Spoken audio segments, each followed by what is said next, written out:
Surya academy में आप सभी का स्वागत करता हूं। तो आज हम स्टार्ट करने जा रहे हैं पॉलिटी क्लास 6 चैप्टर नंबर 1 विविधता की समझ। यूपीएससी और पीसीएस बेस्ड जो क्वेश्चन होंगे हम उनको डिस्कस करेंगे। तो हम डेली 3 वीडियो बनती है हमारी एक चैप्टर के ऊपर। सबसे पहले चैप्टर एनालिसिस, दूसरी वीडियो हमारी होती है उसकी एक्सरसाइज के क्वेश्चन, और तीसरी हमारी वीडियो होती है यूपीएससी और पीसीएस बेस्ड क्वेश्चन जो बनते हैं। तो तीनों वीडियो अगर आप देखेंगे तो कोई भी चैप्टर में आपका ऐसा कोई भी टॉपिक नहीं रहेगा जो आपको समझ में ना आए या फिर कोई आपका टॉपिक पीछे छूट जाए, तो ऐसा बिल्कुल भी नहीं होगा। तो चलिए बिना किसी देरी के स्टार्ट करते हैं। सबसे पहले हम डिस्कस करेंगे लद्दाख के बारे में आज, क्योंकि इसी के बेस के ऊपर आपके क्वेश्चन होंगे। तो सबसे पहले हम लद्दाख और केरल के ऊपर ही आपके 2 क्वेश्चन बनते हैं अच्छे यूपीएससी प्रीलिम्स के लिए। तो सबसे पहले हम डिस्कस कर लेते हैं अच्छे से लद्दाख के बारे में। तो सबसे पहले बात आती है भौगोलिक स्थिति। किसकी भौगोलिक स्थिति? लद्दाख की भौगोलिक स्थिति। तो लद्दाख जो है वो कहाँ पड़ता है? जम्मू और कश्मीर में। और जम्मू और कश्मीर में ये एक पहाड़ी इलाका है। यहाँ पर इसको ठंडा रेगिस्तान भी कहा जाता है, क्योंकि यहाँ पे हमेशा ठंड होती है, बारिश है वो बहुत कम होती है, जिसके कारण यहाँ पे पेड़ पौधे या खेती बाड़ी नहीं होती है, इसीलिए यहाँ को ठंडा रेगिस्तान भी कहा जाता है। दूसरा, बात करें हम यहाँ के भोजन की, यानी कि खान पान की बात करें कि यहाँ के लोग क्या खाते पीते हैं, तो जो लद्दाख के जो लोग हैं वो दूध से बने पदार्थों का सेवन ज़्यादा करते हैं, क्योंकि दूध गर्म भी होता है, वहाँ पे ठंड ज़्यादा होती है। दूसरा, मक्खन, चीज़ और मांस खाते हैं। तो मक्खन चीज़ भी खाते हैं वहाँ के लोग और मांस भी खाते हैं। मांस खाने का रीज़न क्या है वहाँ पे? क्योंकि ज़्यादातर वहाँ पे लोग मांस खाते हैं। उसका रीज़न है क्योंकि वहाँ पे बारिश बहुत कम होती है, जिसके कारण वहाँ पे पेड़ पौधे भी नहीं उग पाते और खेती बाड़ी भी बहुत कम होती है। तो वहाँ के लोग जो है लद्दाख के, वो ज़्यादातर मांस पर निर्भर करते हैं। और दूसरा, उनको गर्मी भी मिलती है मांस खाने की वजह से, क्योंकि वहाँ पे हमेशा ही ठंड आपको देखने को मिलती है।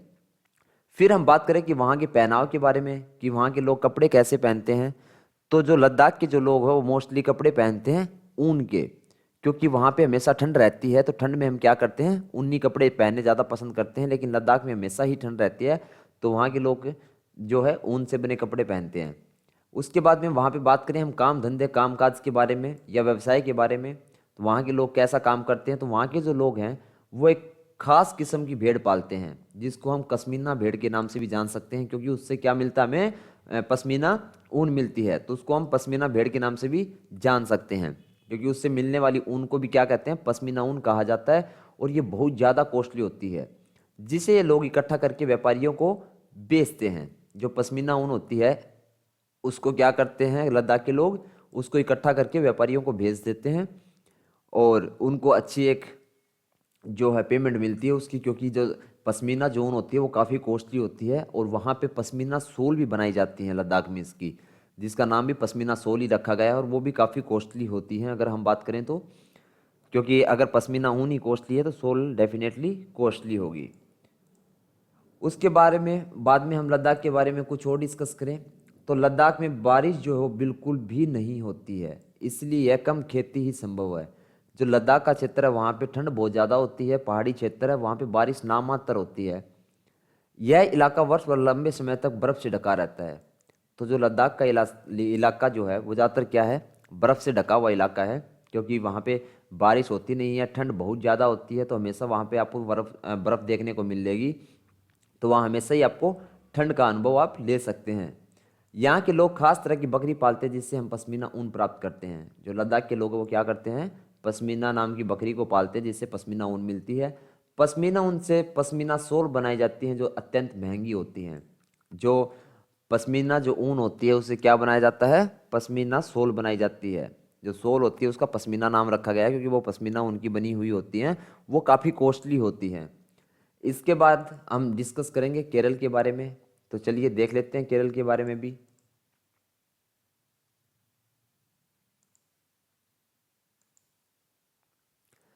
तो चलिए अब डिस्कस करते हैं केरल। तो केरल की अगर भौगोलिक स्थिति की हम बात करें तो भौगोलिक स्थिति क्या है? यह भारत के दक्षिण पश्चिमी कोने में बसा हुआ एक स्टेट है। केरल क्या एक स्टेट है, और ये कहाँ पे है? ये हमारे इंडिया के दक्षिण पश्चिमी कोने में बसा हुआ एक स्टेट है। इसके तो एक साइड में तो समुद्र पड़ता है और दूसरी साइड में इसकी पहाड़ियाँ हैं। अगर भौगोलिक स्थिति केरल और लद्दाख में डिफरेंस देखें तो सिर्फ यही डिफरेंस आपको देखने को मिलेगा कि लद्दाख सिर्फ पहाड़ी क्षेत्र है और जो केरल है वो समुद्री क्षेत्र भी है और साथ साथ पहाड़ी क्षेत्र भी है, क्योंकि इसके समुद्र तट पे बसा हुआ है हमारा केरल स्टेट, तो इसके साथ समुद्र भी लगता है और पहाड़ियाँ भी हैं। फिर इसके बाद यहाँ पे भोजन की बात करें हम कि यहाँ के लोग भोजन कैसा करते हैं केरल के, तो केरल के लोग जो हो मछली खाते हैं, सब्जी खाते हैं और चावल खाते हैं। यहाँ के लोग भोजन में सामान्यतः क्या खाते हैं, मछली, सब्जी और चावल। और जबकि लद्दाख के लोग क्या खाते थे, मोस्टली मांस या फिर दूध से बने हुए पदार्थ का ज़्यादा सेवन करते हैं। फिर बात आती है यहाँ के कपड़े कि यहाँ के लोग जो वस्त्र पहनते हैं वो किस टाइप के पहनते हैं। तो यहाँ पे केरल में गर्मी बहुत ज़्यादा होती है, क्योंकि यह भूमध्य रेखा के पास बसा हुआ एक क्षेत्र है। तो इस वजह से यहाँ पे क्या है, सूती कपड़े लोग ज़्यादा पहनते हैं, क्योंकि यह भूमध्य रेखा के करीब है, इसलिए यहाँ गर्मी अधिक होती है, वहाँ पे बहुत ज़्यादा गर्मी होती है। जबकि अगर बात करें लद्दाख की, तो लद्दाख में लोग ऊनी वस्त्र पहनते हैं, क्योंकि वहाँ पे ठंड बहुत ज़्यादा होती है। फिर उसके बाद अगर हम बात करते हैं कि केरल के लोग व्यवसाय क्या करते हैं, तो केरल के जो लोग हैं वो मुख्य व्यवसाय खेती करना या फिर मछली पकड़ना है। अगर केरल के लोगों के कामकाज की बात करें तो वो लोग ज़्यादातर या तो खेती बाड़ी करेंगे या फिर मछली पकड़ते हैं। जबकि अगर लद्दाख की बात करें तो लद्दाख में क्या था, पश्मीना भेड़ पालते हैं और जिससे पश्मीना ऊन बनती है और पश्मीना शोले बनाई जाती हैं। तो लद्दाख के लोगों का कामकाज वो है, और केरल के लोगों के कामकाज की बात करें तो खेती बाड़ी और मछली पकड़ना है। इसके बाद हम केरल के बारे में कुछ और जानेंगे।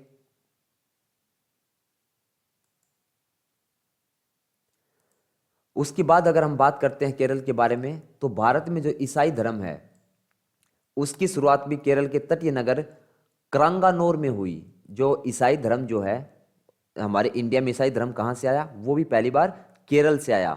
और केरल में कहाँ पे, जो क्रांगानोर जो नगर है वहाँ से, जहाँ किंवदंतियों के मुताबिक ईसा के 12 प्रमुख शिष्यों में से एक संत थॉमस ईस्वी सन 52 में यहाँ पहुँचे थे।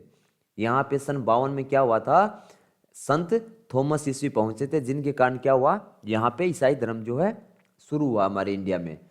उसके बाद में ओणम त्योहार के अंतर्गत होने वाली नाव प्रतियोगिता आकर्षण का केंद्र होती है। जो केरल में कौन सा त्योहार मनाया जाता है, तो ओणम त्योहार मनाया जाता है, और उस पर क्या होती है, नाव की प्रतियोगिता की जाती है। उस टाइम में देखने लायक होता है वहाँ का जो मंजर होता है। उसके बाद में बात करें तो केरल में क्या क्या उगाया जाता है, किस किस चीज़ की खेती की जाती है, या किस लिए व्यापारी वहाँ पे आकर्षित होते हैं। तो केरल की भूमि पर चावल, लौंग, इलायची और काली मिर्च की खेती बहुत अच्छे से और बहुत ज़्यादा मात्रा में की जाती है।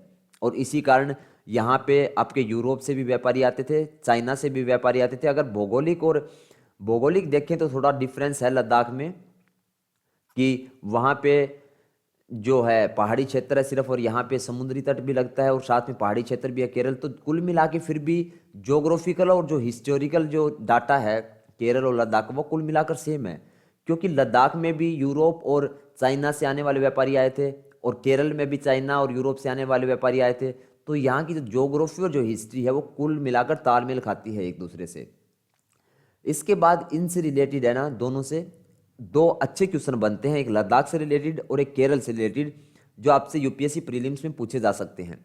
तो सबसे पहले हम डिस्कस कर लेते हैं, फर्स्ट क्वेश्चन हमारा बनता है लद्दाख से रिलेटेड।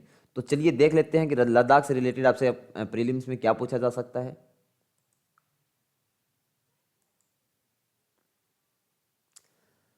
तो आपसे प्रीलिम्स में पूछा जा सकता है कि लद्दाख से संबंधित निम्नलिखित कथनों पर विचार कीजिए। आपको स्टेटमेंट दे दी जाएंगी और पूछा जाएगा कि उपरोक्त में से कौन से कथन सत्य हैं। आपको कोई भी स्टेटमेंट दे दी जाएंगी और पूछा जाएगा कि इनमें से कौन सी जो स्टेटमेंट है वो लद्दाख से रिलेटेड है या उससे रिलेटेड जो है वो सही है। तो पहली स्टेटमेंट यहाँ पे आपको दे दी गई कि लद्दाख जम्मू कश्मीर के पूर्वी हिस्से में पहाड़ियों में बसा एक रेगिस्तानी इलाका है, यहाँ बिल्कुल भी बारिश नहीं होती है। क्या कह दिया गया पहली स्टेटमेंट में कि लद्दाख जो जम्मू कश्मीर के पूर्वी हिस्से में एक पहाड़ियों में बसा हुआ एक रेगिस्तानी इलाका है। रेगिस्तान कैसा, ठंडा रेगिस्तान, और यहाँ बिल्कुल भी बारिश नहीं होती। चलिए जी ठीक है।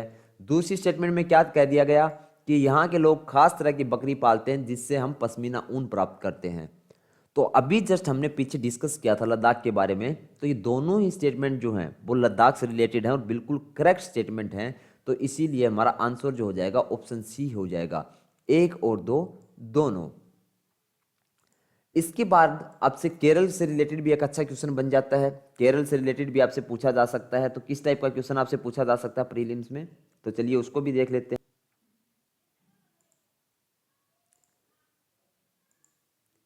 केरल से रिलेटेड आपसे पूछा जा सकता है कि केरल के संदर्भ में नीचे दिए गए कथनों पर विचार कीजिए। आपको बोल दिया जाएगा, कोई भी स्टेटमेंट दे दी जाएंगी और आपसे पूछा जाएगा उपरोक्त में से कौन से कथन सत्य हैं। आपको कोई भी स्टेटमेंट दे दी जाएंगी और पूछा जाएगा कि कौन सी स्टेटमेंट जो है वो केरल से रिलेटेड है या फिर कौन सी उससे रिलेटेड है वो सही है और कौन सी गलत है। तो यहाँ पे आपसे पूछा गया कि जो स्टेटमेंट ऊपर दी गई है उनमें से कौन सी सही है। तो पहली स्टेटमेंट हमें क्या दी गई है केरल से रिलेटेड, कि भारत में ईसाई धर्म की शुरुआत केरल में हुई। पहली स्टेटमेंट में पूछ लिया गया कि भारत में जो है ईसाई धर्म है उसकी शुरुआत हुई थी कहाँ से, केरल से। बिल्कुल सही है, पहली स्टेटमेंट हमने पीछे डिस्कस किया। दूसरी स्टेटमेंट में क्या कह दिया गया, केरल की जमीन चावल की कृषि के लिए अत्यंत उपयोगी है। बिल्कुल सही है सेकंड स्टेटमेंट भी, क्योंकि केरल की जमीन के ऊपर क्या है, चावल हो गया, लौंग हो गया, इलायची हो गया, काली मिर्च हो गया, ये सब बहुत अच्छी मात्रा में उपज सकती हैं। तो सेकंड स्टेटमेंट भी सही है। थर्ड, ओणम केरल में मनाया जाने वाला त्यौहार है। बिल्कुल सही स्टेटमेंट है थर्ड भी, कि ओणम जो है वो केरल में मनाया जाने वाला त्यौहार है और इस टाइम क्या की जाती है, नाव प्रतियोगिता भी की जाती है जो एक आकर्षण का केंद्र बनती है। तो तीनों ही स्टेटमेंट यहाँ पे केरल से रिलेटेड बिल्कुल सही है और इसी वजह से हमारा आंसर क्या हो जाएगा, ऑप्शन डी हो जाएगा, उपरोक्त सभी। तो ये दो क्वेश्चन हैं जो बहुत अच्छे क्वेश्चन बने आपके केरल और लद्दाख के लिए। बाकी चैप्टर एनालिसिस का वीडियो आप दे सकते हैं, इस चैप्टर का डाल दिया हमने। दूसरा, एक्सरसाइज के क्वेश्चन भी हम करवाते हैं। तीसरा, हम यूपीएससी बेस्ड क्वेश्चन करवाते हैं ताकि आपको किसी भी प्रकार का डाउट जो है वो किसी चैप्टर में ना रहे। तो लाइक करें, कमेंट करें। अगर कोई आपका यूपीएससी एस्पिरेंट ऐसा मिलता है जो हिंदी मीडियम से हो तो उसके साथ आप शेयर कर सकते हैं और कमेंट करके ज़रूर बताएं आप कि आपको वीडियो कैसे लग रहे हैं या किसी प्रकार की आपको कोई डिफ़िकल्टीज आ रही है या कोई टॉपिक आपको समझ में नहीं आता है। तो चलिए मिलते हैं नेक्स्ट वीडियो में, तब तक के लिए बाय बाय, टेक केयर।